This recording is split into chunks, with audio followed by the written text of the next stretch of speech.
Okey, seterusnya bagi sesi ketiga. Sesi ketiga adalah asas latihan aktiviti fizikal dan senaman. Okey, senaman membantu seseorang untuk merealisasikan kehidupan yang seimbang kerana senaman menepati definisi peribahasa badan sihat, otak cergas. Okey, so sesi ketiga ini akan disampaikan oleh Puan Zuraifah binti Abdul Rahim, iaitu pengarah bahagian pengurusan Institut Sukan Negara. Sedikit latar belakang beliau yang ingin saya kongsikan. Beliau adalah anak kelahiran Melaka Bandaraya bersejarah, dibesarkan di negeri Terengganu Darul Iman. Mendapat pendidikan menengah dari Sekolah Menengah Tengku Bariah Kuala Terengganu sebelum menyambung pengajian di peringkat Diploma Pengurusan Sukan dan Sarjana Muda Pengurusan Sukan di Universiti Teknologi Marayu ITM. Beliau yang pernah mewakili negeri Terengganu untuk Sukan Malaysia dan Bola Jaring Kebangsaan dalam pada tahun 1996 hingga 2001 telah membawanya untuk terus kekal aktif dalam sukan hingga kini. Beliau pernah menjadi Ketua Pusat Suaian Fizikal di Institut Sukan Negara dan diberi kepercayaan menjadi Ketua Pasukan bagi sukan berpasukan dari tahun 2002 hingga 2009. Pengalaman bersama-sama atlet kebangsaan adalah pengalaman yang bernilai buat beliau. Oleh itu, tanpa melengahkan masa, saya terus mempersilakan Puan Zuraifah untuk memberikan ceramahnya berkenaan asas latihan aktiviti fizikal dan senaman. Dipersilakan. Assalamualaikum dan selamat pagi. Terlebih dahulu, saya Zuraifah binti Abdul Rahim ingin mengucapkan ribuan terima kasih kepada penganjur Puspanita Kebangsaan kerana menjemput saya dan organize di start of program semasa kita dalam fasa PKP.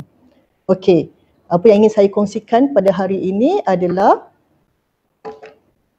asas latihan aktiviti fizikal dan senaman. Okey. Untuk yang pertama sekali kita perlu define apa itu definisi aktiviti fizikal. Okey, aktiviti fizikal adalah sebarang aktiviti badan yang meningkatkan atau mengekalkan berat badan dan kesihatan kita. Okey, pelbagai pergerakan badan yang dihasilkan dari pengejutan otot dan meningkatkan penggunaan tenaga. Tadi Puan Kamsina ada mention apa itu aktiviti fizikal. Basically aktiviti fizikal adalah daripada kita start bangun tidur, kita sediakan breakfast, kita mandi, kita bersiap untuk ke kerja, hantar anak pergi ke rumah pengasuh, berada 8 jam di office, balik, masak makan malam dan seterusnya kita tidur. Itu adalah aktiviti fizikal ataupun rutin harian yang kita lakukan setiap hari. Okey. Apa itu senaman?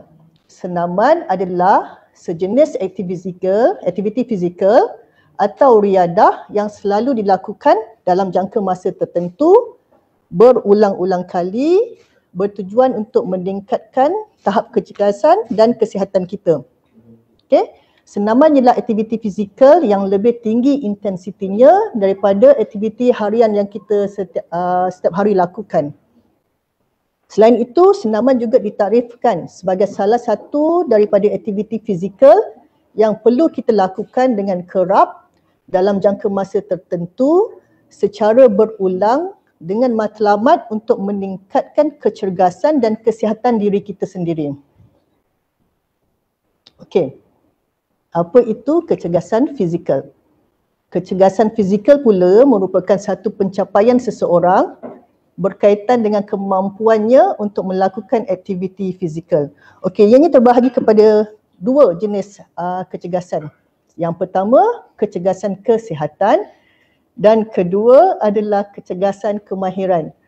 Wah, saya bercakap di sini, rakan-rakan saya sedang menikmati makanan yang Puan Kamsina sediakan tadi ya. Mohon tinggalkan saya sedikit. Okey. Untuk kecergasan yang dalam kategori kesihatan tadi, okey, kita ada a few. Yang pertama adalah ketahanan kardiovaskular ataupun kita selalu panggil kemampuan aerobik kita. Ianya adalah kemampuan otot jantung kita berfungsi secara berkesan untuk membolehkan kita bekerja dalam jangka masa panjang tanpa kita rasa letih, lesu, penat. Okey. Yang kedua adalah ketahanan otot. Ketahanan otot kita ataupun muscular endurance adalah kemampuan sekumpulan otot untuk menjalankan proses pengejutan berulang dalam satu jangka masa yang cukup untuk menyebabkan otot kita tu merasa letih, fatigue. Yang ketiga adalah kekuatan otot atau kita panggil muscular strength. Ianya adalah kekuatan maksimum yang boleh diwujudkan oleh satu ataupun sekumpulan otot tertentu. Yang keempat adalah keanjalan ataupun flexibility. Ianya adalah kemampuan sendi-sendi kita untuk bergerak pada kadar yang sepenuhnya. Dan yang terakhir adalah komposisi badan. Ianya merujuk kepada peratusan berat badan berkaitan lemak dan tisu tanpa lemak. Tadi mungkin Puan Kamsina ada sentuh berkaitan dengan komposisi badan kita ya. Dan yang untuk kategori kecergasan di bawah kemahiran ni selalunya macam untuk atlet dan untuk kita yang di peringkat mewakili untuk lebih kepada kompetitif. Okey, dia ada jenis kecergasan kekuatan, strength.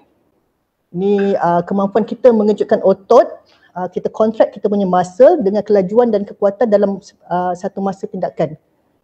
Okey, yang kedua adalah ketangkasan ataupun speed.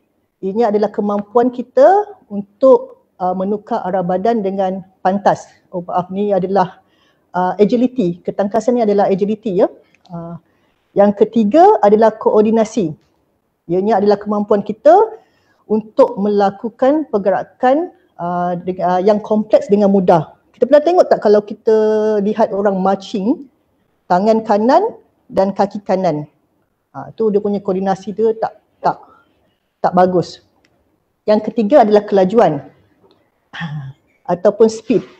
Kemampuan kita untuk menggerakkan bahagian atau badan secepat yang boleh. How fast kita boleh pergi.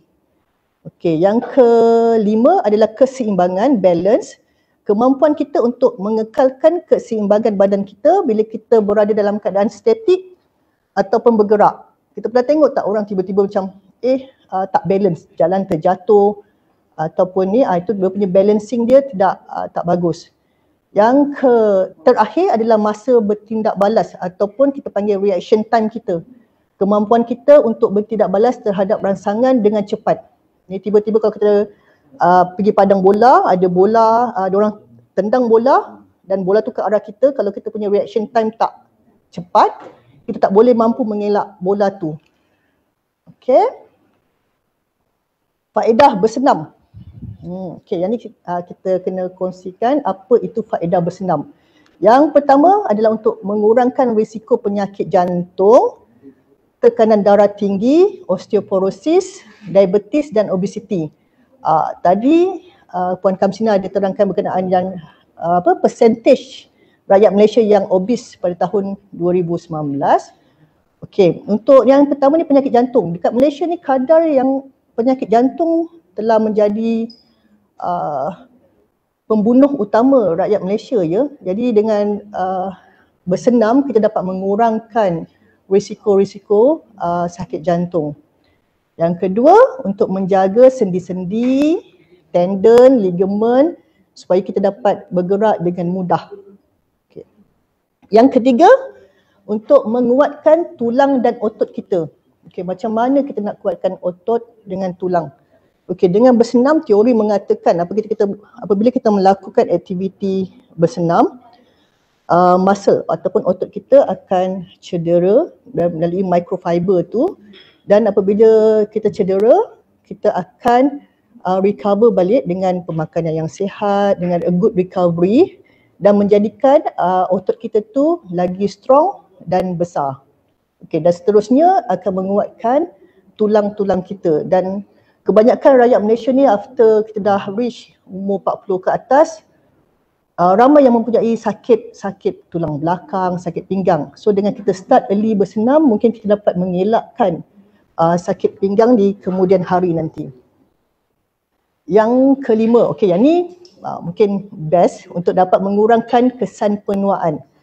Ada research mengatakan mereka yang bersenam dia akan meningkatkan lagi jangka hayat seseorang itu 5 tahun lebih.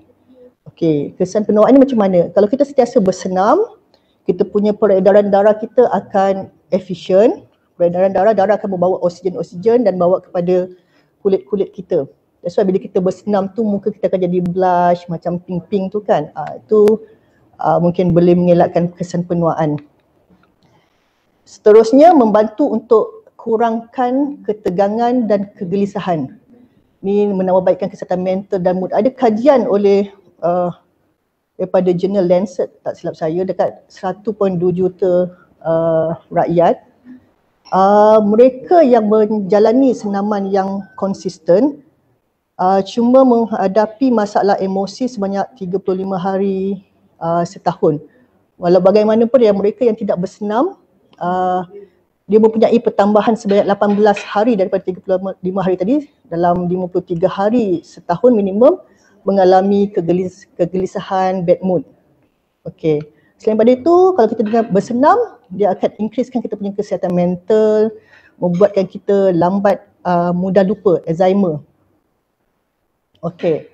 Next, dia akan meningkatkan tenaga dan ketahanan kita tadi. Bila kita muscle kita dah strong, kita punya jantung dah strong, dia akan tingkatkan tenaga dan ketahanan kita. Seterusnya, dia akan membantu anda tidur dengan lebih baik. Kajian ada menyatakan mereka yang bersenam, dia akan mengelakkan kita daripada tidur pada siang hari. So which is kita akan dapat tidur yang lebih baik, better pada malam hari. Yang terakhir dan yang penting saya rasa, dapat membantu mengawal berat badan kita dan mencegah faktor-faktor yang contribute kepada obesity. Okay. Sebelum kita memulakan apa-apa senaman, exercise, kita kena faham dulu apa itu prinsip latihan. So mungkin kat paparan ni nampak macam lebih ayat-ayat dia macam susah, tapi tak apa, don't worry, kita tak ada apa-apa exam. Cuma kita kena faham dulu apa itu konsep-konsep prinsip latihan. Okey, prinsip latihan yang pertama adalah individualisasi. Yang kedua adalah specificity. Yang ketiga, ansur maju, dan yang terakhir adalah kelesuan sistem badan ataupun overtraining. Dia ada 4 jenis prinsip latihan. Okey, apa itu individualisasi? Individual ni, okey, dan nama dia individual. Okey, setiap individu berbeza dari segi kemampuan, potensi, keupayaan dan dia punya matlamat latihan. Setiap orang berbeza. Okey, apa lagi yang kita nak? Okey, contoh yang lebih terperinci tadi puan pengerusi, Puan Zana, dia mempunyai 3 orang anak lelaki berumur 3 tahun, 5 tahun dan 7 tahun, dan Puan Kamsinda yang mempunyai seorang anak perempuan. So kita boleh tahu dah, itu dah 2 dah berbeza. Jumlah anak berbeza, umur anak berbeza. Jadi secara dasarnya ibu-ibu yang mempunyai anak kecil yang ramai di rumah, tahap kepenatan dia mungkin berbeza dengan mereka yang tiada anak.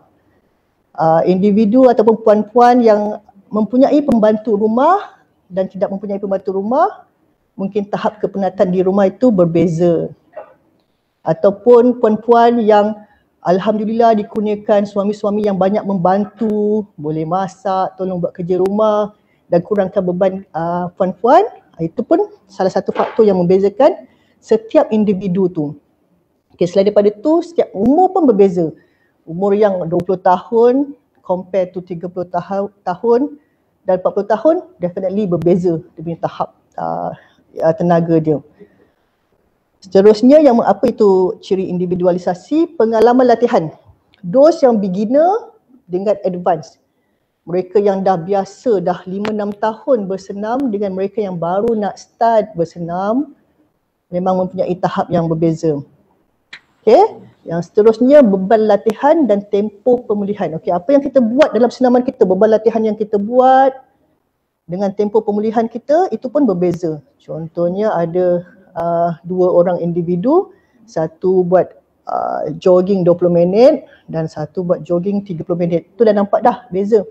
Ada seorang yang buat squat body weight dan squat dengan beban berbeza. Tempoh pemulihan pula, cara kita makan untuk part of pemulihan, cara kita recover daripada kita punya tahap kepenatan tu pun berbeza. Seterusnya adalah struktur binaan badan. Yang lebih struktur binaan badan ni apa? Dia adalah ectomorph, mesomorph dan endomorph tu, ataupun kita selalu sebut pasal bentuk badan, bentuk pear, apple, triangle, diamond. Itu struktur binaan badan setiap individu pun definitely berbeza. Dan seterusnya jantina. Jantina ni lelaki dan perempuan memang obvious dia akan berbeza lah. Okay, faham apa individualisasi tu? Setiap manusia ni adalah unik, berbeza. Kita tak boleh samakan Puan A dengan Puan B tu sama je. Kita pukul rata semua orang sama. Tak. Tahap kesihatan pun berbeza. Ada individu yang sihat, ada individu yang ada blood pressure, ada individu yang melahirkan anak normal, bila masa kita boleh start latihan. Ada individu yang melahirkan anak secara caesar. Itu membezakan setiap individu itu. Okay, prinsip yang kedua, specificity. Okay, siri latihan yang spesifik akan menyebabkan berlakunya adaptasi yang spesifik yang menghasilkan kesan latihan yang lebih spesifik. Ataupun kata mudah, kalau kita nak buat apa-apa sesuatu latihan tu, perlulah spesifik dengan objektif apa yang kita nak. Kalau kita nak mengurangkan berat badan, perlulah spesifik. Saya nak kurangkan berat badan 10 kg. Yang realistiknya, spesifiknya, dalam 10 kg tu berapa lama saya boleh hilangkan berat badan saya tu, dalam tempoh berapa lama. Jangan ambil sesuatu yang kita rasa tak spesifik. Untuk kurangkan berat badan tapi kita buat sesuatu aktiviti yang tidak menjurus kepada objektif yang ingin kita capai tu. Okey? Itu adalah maksud spesifik. Kalau yang untuk melatih kumpulan otot yang spesifik tu, contohnya kalau kita nak kurangkan dekat otot, kita rasa otot rectus abdominis kita ni, perut kita ni tak six pack, ada one pack je. So nak jadikan dia sebagai six pack. So kita kena latih spesifik kepada otot tu. Jangan kita buat training lain tapi kita jangka nak dapatkan one pack. Six packs maksud saya. So memang tak akan tercapai lah. Prinsip yang ketiga adalah ansur maju tambah beban. Nama dia macam susah ni. Ataupun kita panggil English, dia progressive overload. Okey, dia adalah memberikan tekanan yang lebih besar pada otot melebihi tahap yang biasa kita lakukan. Okey, dia contohnya kalau kita dah biasa setiap hari kita buat larian sebanyak 20 minit. Setiap hari larian kita sama je 20 minit. So dia dah macam, dia dah biasa. Badan kita dah biasa dengan jenis senaman tu. 20 minit tu dah biasa dah. So kita kena ada tambah beban sikit, ansur maju tambah beban. So next weeknya kita tambah jadi 25 minit. Kalau kita dah biasa buat squat sebanyak 12 repetition, bila sampai satu tahap 2-3 minggu tu kita dah biasa dah dengan 12 repetition tu. Kita kena tambahkan dia lagi kepada 15 repetition. Itu yang maksud dia ansur maju tambah beban. Okey. Beban kerja dalam latihan kita perlu tingkatkan secara ansur maju mengikut keupayaan setiap individu tu. Kalau kita rasa kita tak mampu lagi, 20 minit kita lari tu masih lagi terasa tercungap-cungap, tak selesa lagi. So kita maintain dulu 20 minit tu sebelum kita tambah beban kita tu. Okey. Jika tempoh pemulihan kita sesuai, recovery kita tu sesuai, dia naik dan adaptasi badan akan berlaku dan menghasilkan satu peningkatan prestasi kita ataupun kita panggil sebagai overcompensation. Peningkatan prestasi ini akan berlaku semasa kita buat tempoh pemulihan tu. Kita naik hari ni 12 repetition squat. Lepas tu following week kita buat 13 repetition. Lepas tu 14 kali repetition. Dan kita ada satu tempoh pemulihan di mana kita turunkan balik kepada 12 repetition supaya kita akan berlaku overcompensation tadi tu. Okey, manipulasi pemboleh ubah akut dan kronik akan hasilkan kita punya peningkatan secara ansur maju. Apa itu pemboleh ubah akut dan kronik? Pemboleh ubah tu ataupun kita panggil kronik variable kita. Kronik dan acute variable. Okey, yang ni yang kita akan dapat tengok macam mana kita nak buat latihan kita untuk secara ansur maju. Nanti kita akan sentuh kepada pemboleh ubah akut dan kronik ini ya. Dan yang prinsip yang terakhir, yang keempat adalah kelesuan sistem badan ataupun kita panggil overtraining. Okay, boleh dianggap overtraining boleh dianggap sebagai satu penyakit lah dari sesi latihan kita yang dilakukan. Setiap individu terdedah kepada stimulus yang melebihi daripada tahap yang kita mampu hadapi. Kalau kita satu tahap, bila kita dah menjalani latihan yang berterusan, kita akan ada kelesuan sistem badan. Ini akan mengurangkan keefisienan kerja dan prestasi individu. Okay, so puan-puan perlu monitor kita punya tahap overtraining ni. Okay, jangan terlalu overtraining sehingga menyebabkan kita akan jadi tidak efisien nanti. Okay, kenapa kita overtraining? Yang pertama, faktor latihan. Tak cukup rehat. Sesi latihan yang terlalu berat dan ulangan yang terlalu banyak. Kita tak plan, kita tak rancang. Itu tadi kita kembali balik kepada kita punya prinsip kita, individualisasi dengan spesifik tadi. Kan, yang anak 3 orang kecil-kecil dengan anak yang seorang nak buat sama latihan. So yang mungkin anak 3 orang ni akan cepat overtraining. Okay. Yang kedua, faktor gaya hidup. Tidur, jadual harian, mungkin rokok, arak, kafein yang ini yang menyumbang kepada cepat kita overtraining. Dah training pagi, petang, nak capaikan, nak turun reduce weight dengan cepat, lepas tu malam kita pergi clubbing pula. So tak ada waktu rehat yang cukup untuk kita recover. Yang ketiga, faktor sosial. Kita boleh tanggungjawab daya penumpuan kita dan jenis kita yang mungkin cepat mudah putus asa. Yang keempat adalah faktor kesihatan. Kenapa overtraining tadi? Mungkin yang ada setengah orang dia ada masalah blood pressure, ada yang masalah penyakit-penyakit yang lain. Okay, itu adalah 4 jenis prinsip latihan kita yang kita perlu tahu sebelum kita menjalani latihan. Seterusnya, simptom. Kita boleh monitor simptom overtraining kita, tanda-tanda awal melalui psikologikal dengan emosi kita. Yang pertama, insomnia, susah sangat nak tidur. Yang kedua, kita rasa cepat, nervous, berdebar-debar rasa. Lepas tu walaupun dah ni, kita rasa kurang selera makan. Tak rasa nak makan, tak ada selera. Yang keempat, kita kurang motivasi untuk ikut sesi latihan. Dah esoknya, alamak malas lah. Kita pernah tak rasa macam malas lah nak buat latihan hari ni. Okay. Itu daripada segi tanda-tanda awal daripada segi psikologikal dengan emosi kita. Dari segi fizikal, kita rasa tidak selesa pada otot berlaku secara berterusan. Kita ambil tahu, puan-puan perlu faham, setiap kali kita buat senaman, kita akan mengalami, kita panggil delay onset muscle soreness ataupun DOMS. Kita akan alami rasa tidak keselesaan. Tapi ketidakselesaan itu tidaklah berpanjangan. Dia just mungkin 2-3 hari. Kalau kita buat recovery kita dengan cara bagus, tidur yang cukup, stretching yang cukup, pemakanan yang cukup, kita punya DOMS tu tak lama. Tapi kalau kita rasa tak selesa tu berlaku lama lebih pada 3 hari, itu bukan DOMS ya. Yang kedua, kadar perpeluhan yang banyak terutamanya malam. Kita rasa macam selalu sweat. Yang ketiga, peningkatan pada kadar nadi rehat kita. Itu simptom-simptom yang puan-puan perlu tengok, pantau untuk simptom overtraining. Okay. Kita masuk pula kepada tadi, chronic dengan acute variable.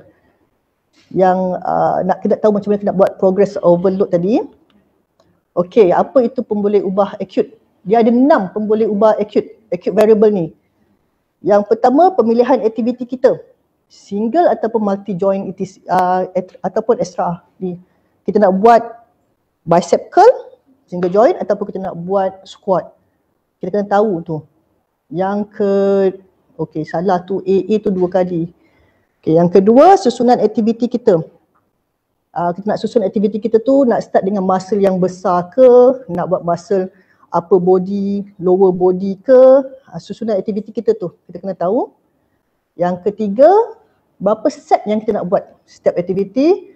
Dalam satu set tu berapa banyak ulangan, repetition yang kita nak buat. Yang keempat, pemilihan beban kerja. Macam mana nak tahu pemilihan beban kerja? Okey. Cara yang mudah kalau kita nak tahu macam mana pemilihan beban kerja tu, okey, contohnya kalau kita buat ujian, kalau menggunakan barbell tu, kita boleh buat squat dengan barbell. Okey, nak ambil figure senang, kita boleh buat 100 kg. 100 kg. Itu adalah 100% kita punya beban kerja, repetition maksimum. Okay, so kalau kita nak buat 70% latihan, beban kerja kita 70%, so kita tahu angkatan untuk squat kita adalah 70 kg. Okay, yang kelima, rehat antara set dengan ulangan tu penting. Lepas habis satu set, berapa lama kita nak rehat? 1 minit, 2 minit, 3 minit. Okay, yang terakhir adalah tempo dan hal laju contraction kita. Contraction muscle tau. Bukan contraction yang untuk beranak tu, contraction muscle. So kalau kita buat bicep curl, contraction otot bicep ni. Okay. Itu adalah pemboleh ubah acute variable. Okay, seterusnya adalah chronic variable. Chronic dia ada 4 je. Yang pertama, tahap kesukaran. Orang panggil intensity. Apa yang membezakan tahap kesukaran setiap exercise tu. Kalau untuk contohnya kita nak buat hari ni, saya nak fokus latihan kekuatan, strength training. Tu yang saya cerita tadi, 1 repetition maximum. RM tu bukan ringgit Malaysia, tapi adalah repetition maximum. So dengan berapa persen? Hari ni kita nak angkat 50% daripada repetition maximum kita tadi.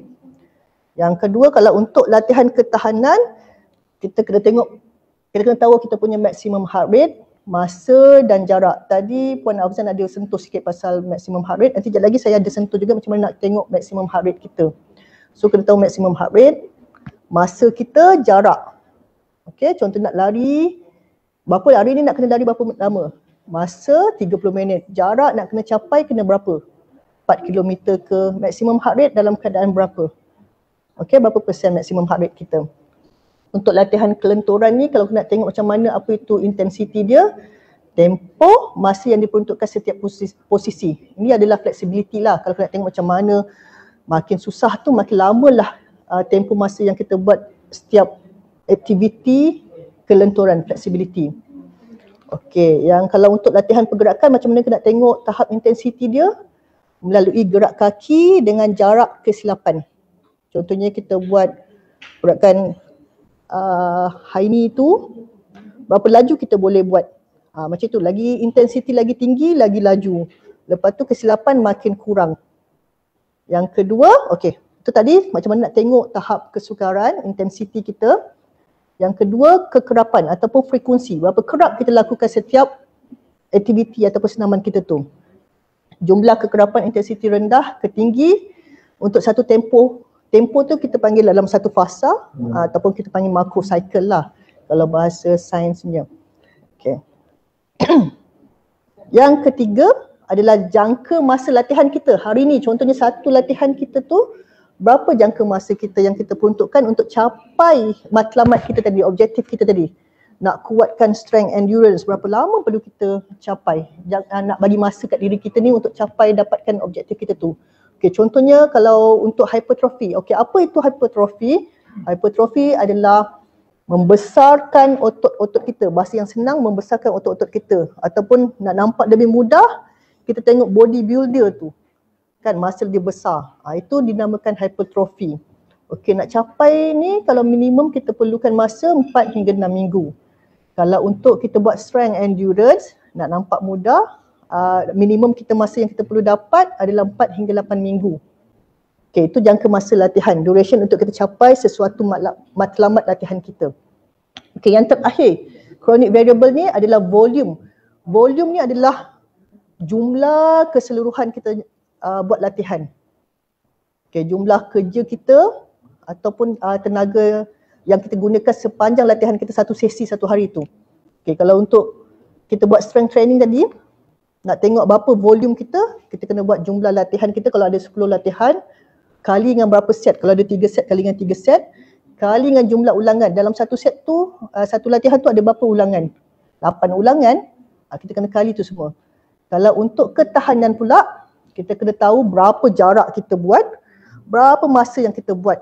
Itu adalah volume semua kita, volume, jumlah kerja yang kita buat untuk satu latihan tu. Kalau untuk kelenturan, flexibility, kita kena tahu tempo regangan yang kita lakukan tu. Satu regangan kita buat contohnya 60 saat, kali berapa banyak exercise yang kita buat.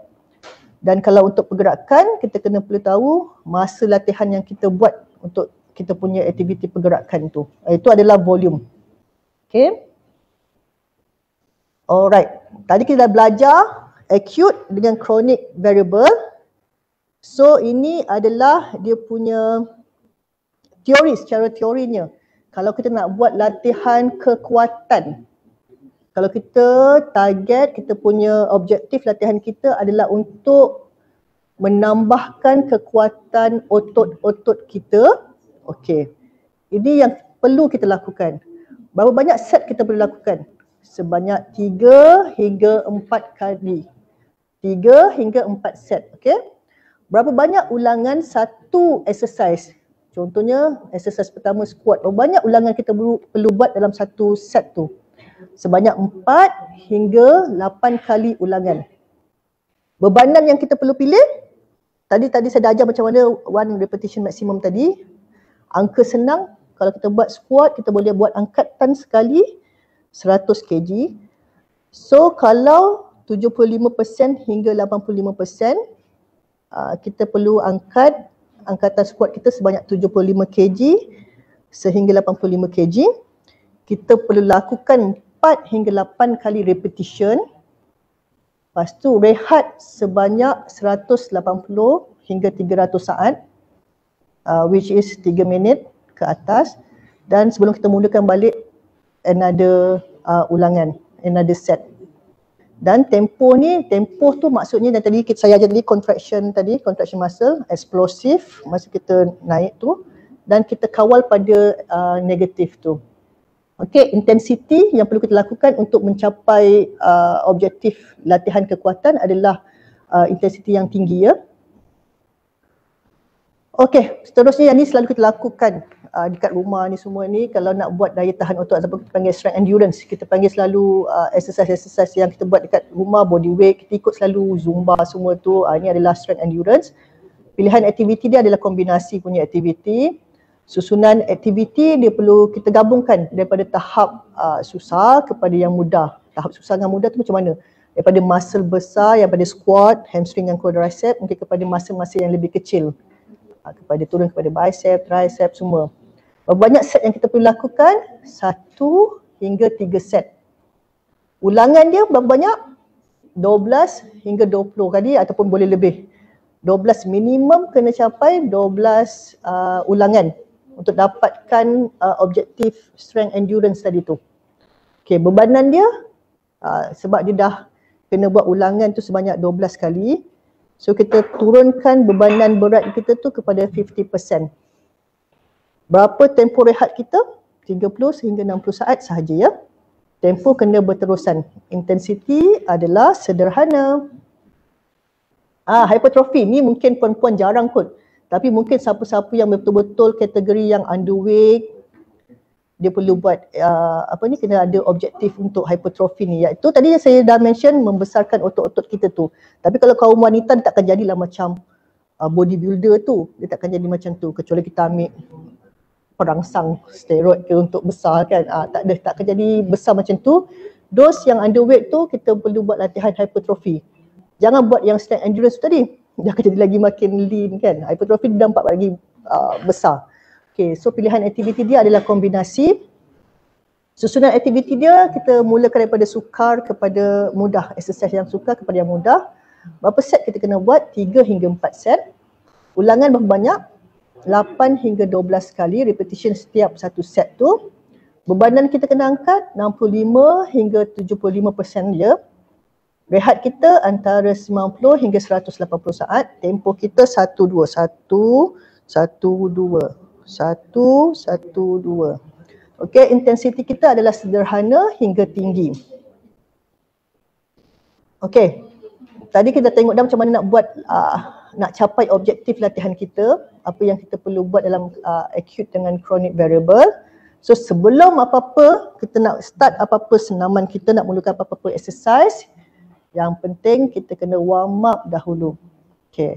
Sesi warm up dia ada secara umum dan secara spesifik. Kalau umum ni kita selalunya cakap nak tingkatkan kita punya heart rate kita daripada kadar nadi rehat kepada kadar nadi bekerja. Okey, kita selalunya buat benda ni dengan start 10 hingga 20 minit kita berlari-lari anak. Itu boleh kategori warm up. Okay, seterusnya kita membuat sesi badan secara spesifik. Spesifik tu kita warm up dekat spesifik muscle kita. Kalau kita nak buat squat tu, make sure kita kena warm up spesifik dekat apa muscle yang terlibat untuk buat squat. Hamstring, quadriceps, supaya kita dapat sediakan badan kita sebelum kita melakukan apa-apa aktiviti.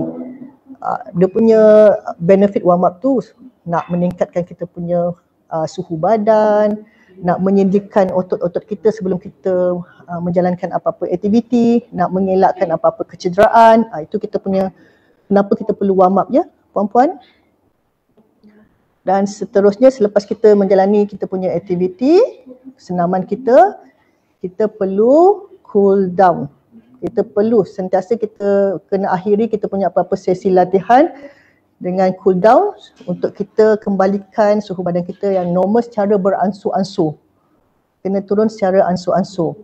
Dia mengandungi aktiviti kardiovaskular yang ringan. Kita slow jog dan perlu untuk kembalikan pengaliran darah kita dari otot-otot ke jantung semula. Cadangan untuk aktiviti cool down sebanyak 10 hingga 20 minit aktiviti kita tu. Okay, ni secara basic macam mana tengok kadar nadi maksimum dengan kadar nadi rehat. Kalau umur kadar nadi kita 220 kena tolak dengan umur. Contoh saya bagi tadi umur kita adalah 33. So denyutan dia 187 denyutan per minit. Ini adalah kadar nadi maksimum. Kadar nadi rehat pula kita boleh ambil kadar nadi rehat kita pada waktu pagi. Kalau boleh kita try buat dalam 2-3 hari berturut-turut. Sebab takut hari pertama ni kita ada mimpi kena kejar hantu ke, heart rate kita tinggi kan, tak accurate sangat. So kita kena ambil kalau boleh 2-3 hari bangun pagi tu. So dah tahu kita punya kadar nadi rehat. Macam mana nak kira kita punya kadar nadi latihan kita?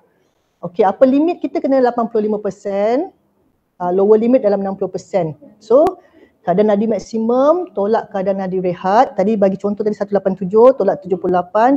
Kena kali dengan 0.85 tadi sebab kadar nadi limit kita adalah 85%.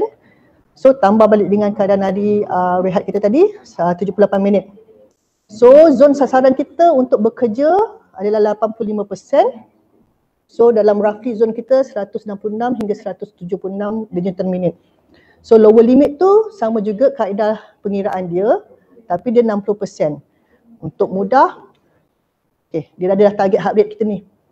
Sekarang ni dengan teknologi baru dengan smartwatch semua ni kita dah boleh tengok kita punya target heart rate kita dalam menjalani latihan kita. Okay? Alright. Kita dah memahami apa secara teorinya nak buat basic latihan tu. Seterusnya kita pergi ke sesi latihan praktikal untuk mungkin nak tengok dan nak nampak dan mudah faham apa yang saya cakap tadi melalui teori. Okay, kita boleh start latihan praktikal kita. Kalau puan-puan yang dekat rumah, dekat office tu yang berkesempatan ataupun dengan free, boleh follow basic latihan ni.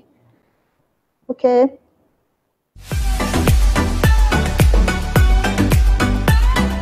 Hai, kita berjumpa lagi untuk sesi praktikal. Bersama-sama saya ada dua orang rakan saya, Dayang dan Nora.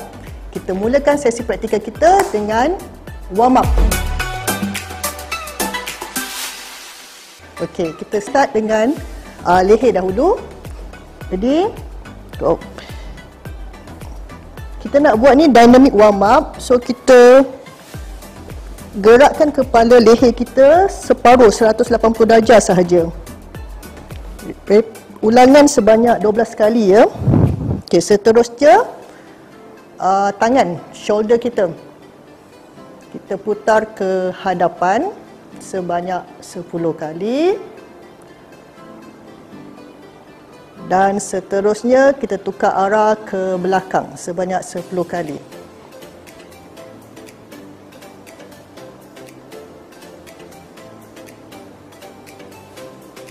Seterusnya kita ke pinggang.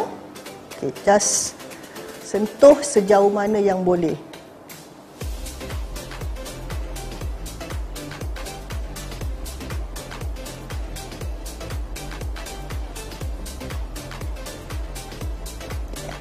Seterusnya, dalam posisi macam ni, kita akan ke kiri dan ke kanan.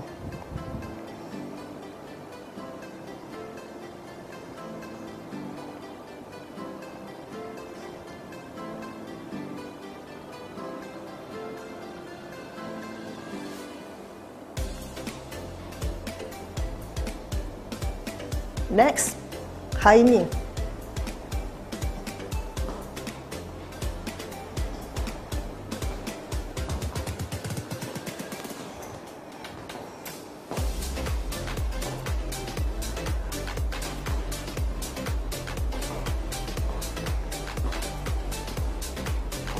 Seterusnya, tendang kaki ke hadapan. Jangan tendang sekuat hati tau.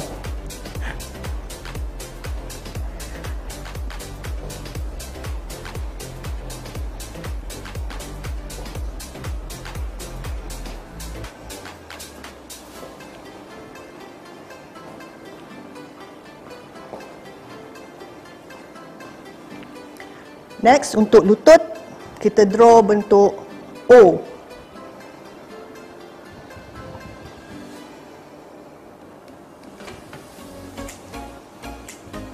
Seterusnya kita tukar arah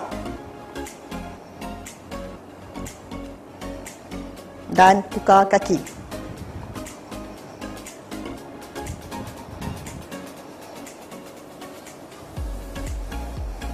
Tukar arah juga.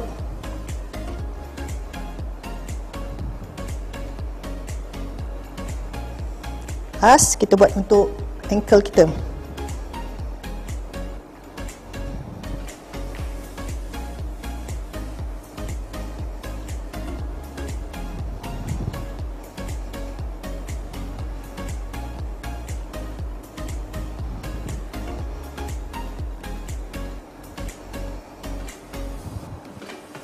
Okey, untuk kali ini kita akan buat 10 jenis senaman body weight tanpa menggunakan apa-apa equipment, di mana kita boleh membuat exercise ni di mana-mana sahaja kita berada, sama ada di rumah, di pejabat ataupun ketika vacation di hotel.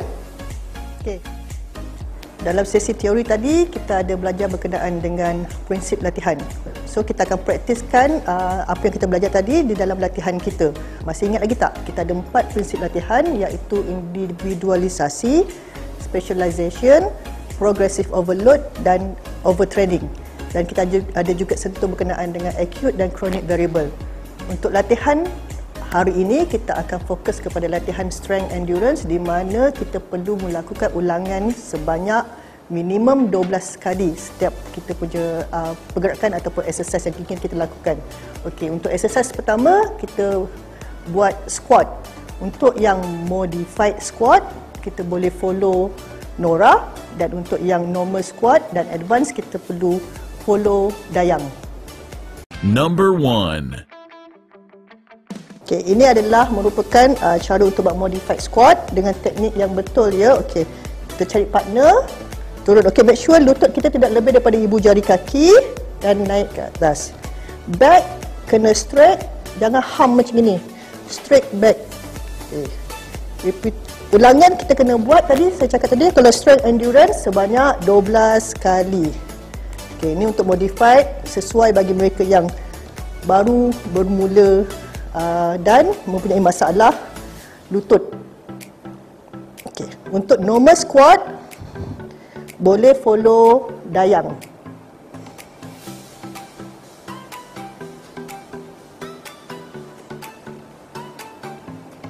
Ini adalah normal squat. Untuk prinsip latihan yang ketiga tadi adalah progressive overload. Okey, daripada squat biasa ni kita boleh progresskan dia kepada squat jump. Okay, Dayang, jump. Sama juga untuk strength endurance kita perlu buat minimum 12 ulangan. Number 2. Untuk exercise kedua kita akan buat push up. Untuk modified push up kita ikut Nora, dan push up biasa kita ikut Dayang. Go.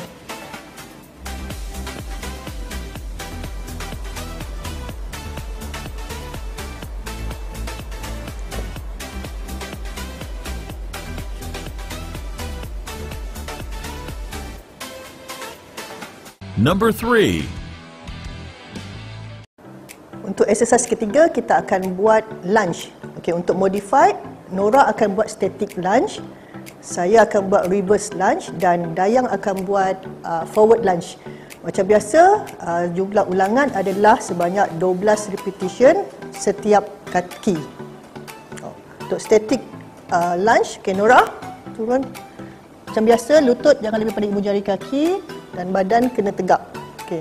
Setiap kaki kita akan buat sebanyak 12 kali ulangan.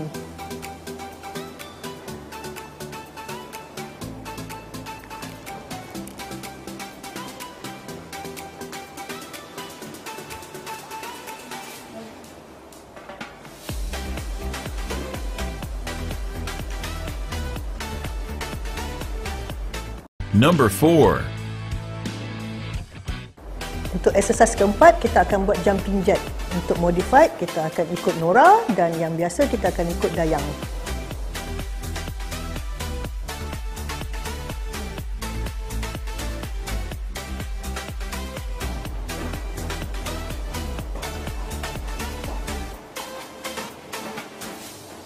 Belas, 16, 17, 18, 19, 20.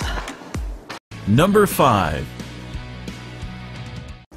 Okay, untuk exercise kelima, kita akan buat squat with side leg lift. Kita kena buat sebanyak 12 kali ulangan. Okay, modified, Nora macam biasa, Dayang squat biasa. Okay, 1, 2, 3, 4, 5, 6, 7, 8, 9, 10, 11, 12. Number 6. Untuk exercise ke-6, kita akan buat mountain climbers dengan ulangan sebanyak 20 kali. 10 kali setiap kaki. Okey, kita mulakan.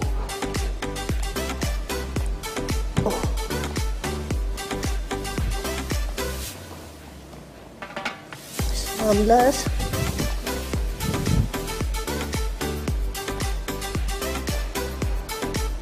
Number 7.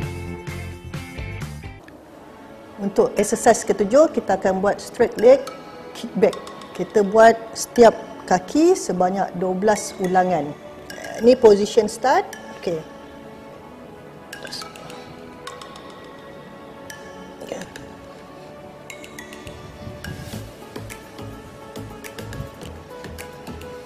Number 8. Untuk exercise ke-8, kita akan buat Superman pull. Tapi untuk modified, kita ikut Nora, just buat Superman. Dan yang normal, ikut Dayang, Superman pull. Okey, kita boleh start kita punya exercise sekarang.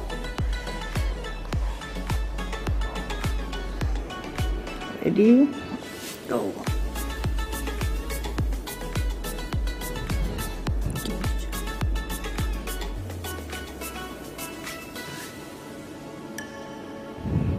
Sembilan, 10, 2 lagi, 11, last one. Okey. Number 9.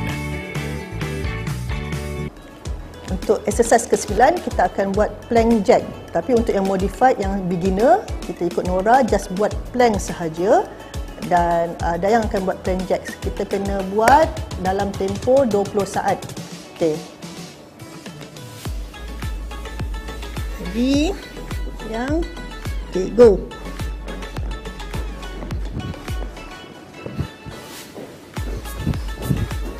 Sebelas, 20. Okey. Number 10.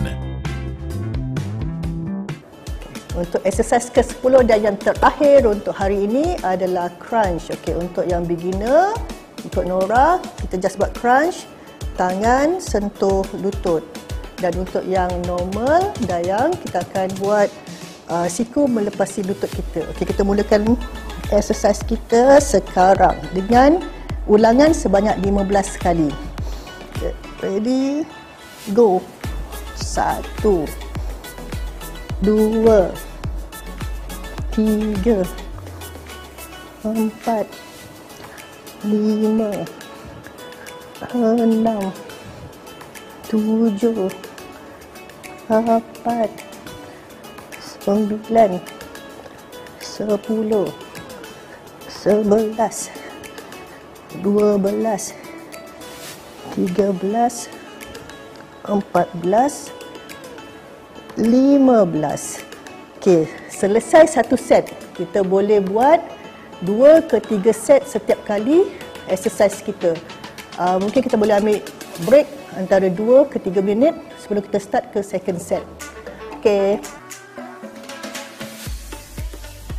Okey, kita akhiri latihan kita dengan cool down. Okey. Kita start dengan kita boleh buat kiraan sehingga 8 saat ke 12 saat. Kita tukar, buka sedikit kaki dan sentuh ibu jari kaki kita. 5, 6, 7, 8. Seterusnya lipat sebelah kaki dan sentuh kaki kiri.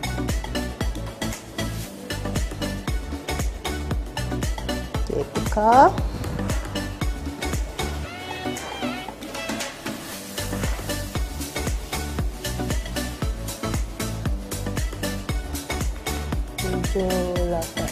Seterusnya kita letakkan kaki kiri di kaki kanan dalam position macam ni.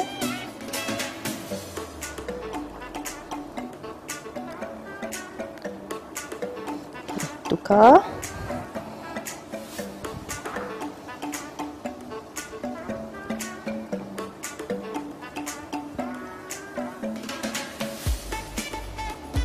Okey, seterusnya daripada bersila, kita bawa tangan kita ke hadapan.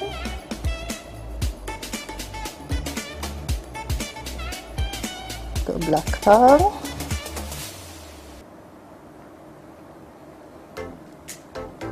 Okey, seterusnya kita kepada bicep.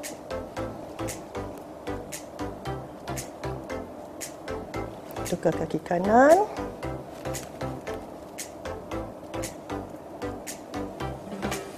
Tukar ke tricep.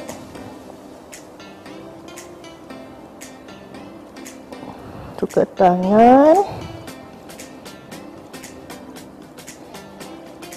Dan ini tarian terakhir yang penting untuk pinggang kita. Ke depan.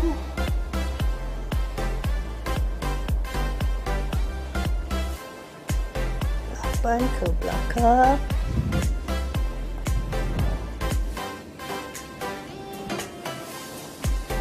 Seterusnya ke depan lagi sekali.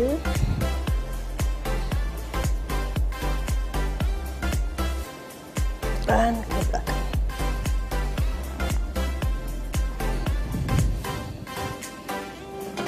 Okey. Last kita tarik nafas sama-sama. Okey. 1, 2, kita tarik nafas. Hembus. Last, tarik nafas. Hembus. Okey, last one. Tarik nafas. Hembus. Okey, sekian saja latihan kita untuk hari ini.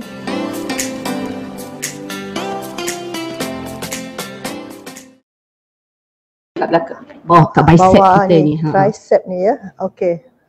Kenapa ada setengah-setengah otot lembik? Itu tadi saya cakap tadi, prinsip latihan. Okey. Yang saya pesan tadi apa? Kita ada 4 prinsip latihan. Yang kedua adalah spesifik. So kita kena train spesifik dekat otot tu. Dia tak boleh kalau kita buat setiap hari kita buat sit up. Dan kita expect, kita punya tadi kata apa, lengan kita yang akan pejal. So kita kena juga spesifik kepada muscle yang tadi bawah lengan tadi adalah tricep. So kita kena buat juga tricep dip, a few exercise yang kita kena buat untuk fokus kepada tricep. Kalau kaki ni kita ada banyak. Kita kena buat squat, kita boleh buat lunge, macam-macam aktiviti senaman kita boleh buat dengan kaki. So, prinsip yang kedua tadi, spesifik supaya kita dapat capai objektif yang kita nak. Okay? Alright, okay. Soalan yang kedua, memadai ke kalau senaman dengan buat kerja-kerja rumah je? Menyapu, mop lantai, sebab kebanyakan kita wanita lah especially kan, dia akan kata aku dah berpeluh dah pagi tadi, dah menyapu dah satu rumah, mengemop dah satu rumah, dah okey lah tu, tak payah nak exercise. Okay. So tadi definasi apa ya? Satu aktiviti fizikal, satu adalah senaman. Aktiviti fizikal apa rutin harian yang kita buat. Senaman tu yang kita kena buat untuk otot-otot yang kita nak kena fokus tu. Boleh je kalau contohnya kita kata dah biasa masak, biasa mop, why don't kita combine? Tengah mop tu kita duduk sekejap. Buat squat. Mop satu kita tengok satu zone. Okay, squat sekejap. Okay. Sama macam balik kalau mop. ada yang tak mampu nak buat squat yang Kita tukar. Kita mungkin, okay contohnya tengah ni kita boleh buat lunge. Kita tambah je. Tengah ni kita stop sekejap. Sambil-sambil kita tengok TV tu, why don't kita buat sit up. Okay. Why don't kita buat pelang depan TV sambil-sambil tengok cerita Avatar ke, ataupun anak tengah tengok Didi and Friend ke, kita buat sama-sama. Dekat sofa tu kita boleh buat tricep dip. Sambil masak dalam position lunge, goreng ikan. Kan? Kita tukar sambil buat tu. Sebab kalau yang aktiviti fizikal yang rutin harian tu adalah mungkin tidak mencukupi. Kita kena buat juga senaman kita untuk melengkapkan lagi senaman. Maksud proses senaman dan aktiviti fizikal tu sebenarnya benda yang berbeza, betul? Ya, betul. Kita tak boleh sama ertikan benda-benda tu kan. Betul. Alright. Okay, soalan seterusnya. Bersenam secara berlebihan, adakah kemungkinan tulang dan otot mengalami kelesuan? Makanan seimbang ataupun suplemen apa yang sesuai? Okay. Buatkan tulang dan otot. Tadi tu yang kita cakap tadi. Kita kena dalam prinsip yang keempat tadi, overtraining. Kalau kita buat apa-apa saja secara berlebihan, dia mungkin akan memudaratkan kita. That's why kita kena ada perancangan yang sesuai untuk kita punya exercise tadi. Okay, kalau contohnya untuk mengelakkan tadi kita punya tahap kelesuan, kita boleh tengok a few teknik recovery. Antara teknik-teknik recovery kita adalah proper stretching, proper cool down, kita buat regangan tu. Selepas exercise kita mendapat makanan yang sesuai. Kan selalu orang nampak lepas training tu orang ambil pisang potasium sebab dia boleh serap dengan cepat. Lepas tu kalau suplemen apa yang sesuai, rasanya kalau makanan biasa kalau kita ikut Puan Kamsina punya saranan tadi tu memang dah mencukupi, tapi sekiranya kita dikategorikan membuat high intensity dengan volume yang tinggi latihan kita ni, mungkin kita perlu dapatkan suplemen, tapi kita kena rujuk kembali kepada pakar nutrisi kita untuk mengetahui berapa dos, berapa sukatan yang sesuai dengan kita punya aktiviti itu. Okay. So seterusnya, buat senaman tapi selera makan meningkat. Portion pula tu besar. Kenapa boleh jadi macam tu? Tu sebab tadi saya dah rujukkan Puan Kamsina dengan rakan dia tadi tu. Sebab kita macam craving kan. Lepas kita buat latihan kita akan rasa macam-macam ni. Kalau saya ni, ya Allah lagilah kena kuatkan nafsu sebab craving saya nak makan ke arah manis-manis, coklat, aiskrim, kek. Sebab mungkin masa kita lepas buat latihan tu, glycogen kita dah kurang sebab kita gunakan glycogen tu sebagai tenaga untuk kita bakar semasa kita menjalani latihan kita tu. Jadi kita akan rasa macam craving tu. That's why inilah kekuatan mental kita, nafsu kita kena kawal. Jangan rasa macam ruginya dah buat exercise, tiba-tiba kita craving untuk makan benda yang best, yang sedap-sedap tu. Itulah yang berlaku. Alright. So selalunya senaman untuk kurus. Ada orang senaman untuk naikkan berat badan. Macam mana? Betul, ada. Itu yang saya cakap tadi, hypertrophy tadi tu. Hypertrophy tu sebab kita membesarkan otot-otot badan kita. Kan kita nampak ada macam orang yang keding sangat, orang panggil bini Popeye, keding sangat. Jadi dia underweight. dia perlu naikkan berat badan dia. So kita bukan naikkan berat badan kita dengan menambahkan lemak, tetapi dengan menambahkan otot-otot dalam badan kita. So tadi saya ada ajar tadi kan, dia punya chronic dan variable dia macam mana nak fokus latihan kepada hypertrophy tadi. Okay, mungkin boleh rujuk balik apa yang kita nak fokus kepada hypertrophy tadi, membesarkan otot-otot, bukan membesarkan lemak-lemak. Ya, okay. Alright, so okey, terima kasih atas jawapan yang diberikan oleh Puan Zulaifa pada soalan-soalan yang telah diajukan oleh para penonton dan pendengar kita. Selepas ini diharapkan semua ahli-ahli Puspanita dapat menggerakkan diri di tempat sendiri, di rumah, di pejabat, bagi mengekalkan aktif pada situasi pandemik COVID-19. Dalam sepotong hadis menyatakan, jagalah masa sihat kamu sebelum datangnya masa sakit. Bak kata pepatah, alah bisa tegal biasa. Okey.